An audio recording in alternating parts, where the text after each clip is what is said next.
আল্লাহ, জীবনে কত কষ্ট, কষ্ট না করলে আসলে সফলতা পাওয়া সম্ভব না।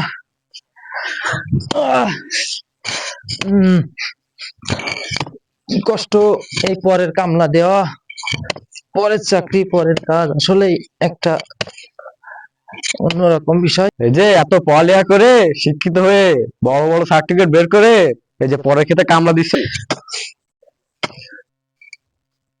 লোকজন কত ঠাট্টা বিদ্রুপ করে, যাক এতে আমার কিছু যায় আসে না। এ তো অনেকে অনেক কথা বলবে, আমি আমার কাজ করি। ও ভাই, আপনি যে এরকম কাজ করতেছেন, আপনি যে শিক্ষিত মানুষ, আপনি এটা চাকরি বাকরি ট্রাই তো করতে পারেন এত পরিশ্রম না করে। হ্যাঁ ভাই, করতেছি ভাই, চাকরি বাকরি ট্রাই করতেছি। এখন চাকরি বাকরি না হলে কি করব, বসে তো থাকা যাবে না। কারণ অনেকে অনেক কথা বলতেছে, শুনতেছে, অনেকে অনেক কথা বলবে, কেউ তো এক বেলা তো খাতি দিয়ে যাবে না। তাই আমি বসে না থাকি, আমি কাজ বাজ করি আর কি। আহ, এতে কোনো সমস্যা না আমার মনে হয়। কষ্ট হলে আমার করতে হবে, কারণ আমি গরিব মানুষ। তো চেষ্টা আছি, আল্লাহ যদি কোনোদিন দেয় আমাকে, ইনশাল্লাহ সেদিন আমি পারবো। বাবা, তুমি শুধু এমনি এমনি চিন্তা করো। আরে তুমি বোঝো না কেন, আমার বাপে এত টাকা আছে যে তোমাকে আমি টাকা দিয়ে মুড়িয়ে রাখতে পারবো। কিন্তু না, আমি তোমাকে সোনা দিয়ে মুড়িয়ে দেবো। তুমি আর একটু কাছে এগিয়ে এসে বসে, তুমি লজ্জা পাচ্ছ কেন? সব আমি দেখে নেবো, বাড়ি ঠাড়ি সব আমি দেখে নেবো। বাড়ি কে মানলো না মানলো তা আমার দেখা দরকার নেই।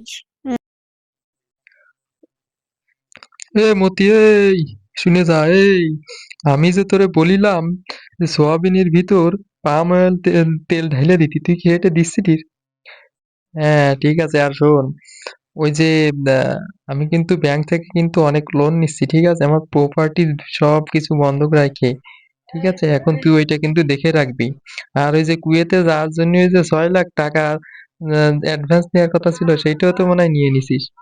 হ্যাঁ আমার কাছে নিয়ে আছে স্যার, সমস্যা নেই। হ্যাঁ ঠিক আছে, ঠিক আছে, তোর কাছে রাখবি ওইটা, বুঝছিস। আমার সময় মতো, যাক আল্লাহ আমার দিকে অবশ্যই মুক্তি হয়ে তাকালো, আমি এখন চাকরি পেয়ে গেছি। এটাই হচ্ছে পরিশ্রমের চাবিকাঠি আর কি। আমি অনেক কষ্ট করছি, তার বিনিময়ে আমি চাকরি পেয়ে গেছি। এটা আসবে। ভাই ভাই, আমার হ্যাঁ তো ভাই, সর্বনাশ হয়ে গেছে কি ভাই। আছে ভাই? আপনারা কত অপমান করেছি। ও আচ্ছা, আমার বাপের টাকা পয়সা ধন সম্পদ সব শেষ হয়ে গেছে। আচ্ছা তাই নাকি? কি করে ভাই? আমাদের বাড়ির যে ছিল, সে সব ধন সম্পদ নিয়ে ব্যাংকের থেকে লোন মোন তোলা ছিল, সব নিয়ে পালাইছে সে। ও আচ্ছা আচ্ছা ভাই, বুঝতে পারছি। তাহলে তো এখন কি করা ভাই? ভাই তুমি তো করার এখন, কিছু না, এখন রাস্তায় বসে গেছি আমরা। ও আচ্ছা তা ভাই, আমার তো চাকরি হয়েছে ভাই। যাক আলহামদুলিল্লাহ। যাক, আচ্ছা ভাই ঠিক আছে, কোনো চিন্তা করে না, আমি আর চেষ্টা করব তোমাকে একটা চাকরি বাকরি দেওয়ার জন্য। তুমি তো মোটামুটি শিক্ষিত আছো। শিক্ষিত আচ্ছা, ঠিক আছে ভাই। তা আসলে কি ভাই, এরকম মানুষকেই করতে হয় না। আজকে যে গরিব সে কালকে বড় লোক ভাই, হতে সেই পারে। শিক্ষাটা পাইছি। ঠিক, হ্যাঁ ভাই, দোয়া করি সেইটাই ভাই, আমি চেষ্টা করবো, দেখি তোমার জন্য কিছু করা যায় কিনা। ইনশাল্লাহ। আর অবৈধ ইনকাম বা অবৈধ কোনো কিছুই কিন্তু থাকে না। থাকে না আসলে। আর তুমি অনেক অনৈতিক কাজ করিছো, টাকা পয়সা গরম নিয়ে টাকা অনেক পয়সার অনৈতিক কাজ অহংকার ছিল করিছো। অনেক। মেয়ে টেয়ে নিয়ে দেখেছি যে পার্কে টার্কে আড্ডা দিছো, আমি কিন্তু তা করি, আমি কিন্তু ওই সময়টা আমি কাজ বাজ করেছি, কাজকর্ম করেছি। সেই দেখো, আমি কিন্তু চাকরিরও চেষ্টা করেছি। আজকে আমি ব্যাংকে একটা চাকরি পাইছি, আল আরাফা ইসলামী ব্যাংকে চাকরি পাইছি। এটা আমার জন্য অনেক পাওয়া।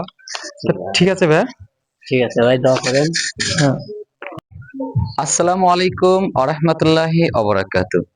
প্রিয় দর্শক, আপনারা দেখতে পেয়েছেন আমাদের সমাজের খুবই একটি বাস্তব সমস্যা নিয়ে আমাদের অভিনেতারা তাদের অভিনয়ের মাধ্যমে আপনাদের সামনে তুলে ধরেছেন। সর্বোপরি একটি কথাই আপনাদের মাঝে, সম্পদ সকালে ধনী বিকালে ফকির। আপনারা আমাদের এই ছোট্ট ভিডিও ক্লিপের মাধ্যমে বুঝতে পেরেছেন আজকের ধনী কালকে ফকির। আসুন বন্ধুরা, আমরা সকলে কাঁধে কাঁধ মিলিয়ে ধনী গরিব নির্বিশেষে সকলেই মানুষ, আমাদের এই পরিচয়ে সামনের পথ চলা হোক।